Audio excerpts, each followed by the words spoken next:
أنا هلا بدي أسأل سؤال مهم جدا لكل مواطن سوري نكد عم يبخس بهالزيارة وعم يعلق تعليقات سلبية. بدي أسألك أنت إذا كنت رئيس سوريا اليوم شو بتعمل؟ بتروح بتحط إيدك بإيد أقوى رئيس بالعالم اللي هو ترامب؟ ولا بتروح بتحاربه وبتتوعده وبتشتمه وبتتحداه وإذا ضرب ترامب نحن كمان بنضرب؟ شو بتختار؟ نحن كسوريين كنا نسأل نفس السؤال. نحن ليش ما بننفتح على الغرب؟ ليش ما بننفتح على الرياض، على السعودية، ما بننفتح على أمريكا؟ لأنه بقانون السياسة إذا بدك تكون قوي بدك تحالف الأقوياء. هلا أنا ما بحب أحكي بالسياسة ولا اختصاصي أساساً، ولكن أنا عم أحكي هلا وجع الناس.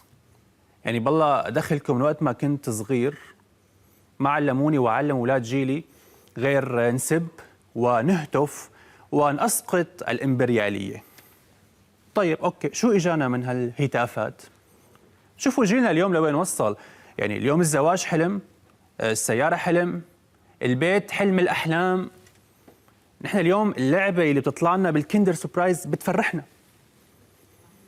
اليوم اللسان كل سوري بيقول أنا ما عاد بدي بقى أصمد صمود، أنا بس بدي أعيش بهدوء وسلام.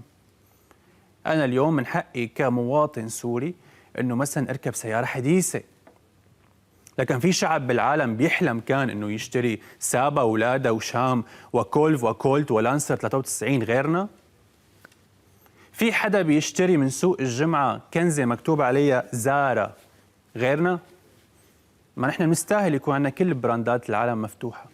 بنستاهل يكون عندنا مثلا متجر لابل واحمل الايفون 17 يلي اليوم انا بدي اشتغل 17 شهر لحتى اقدر جمع حقه اذا جمعت.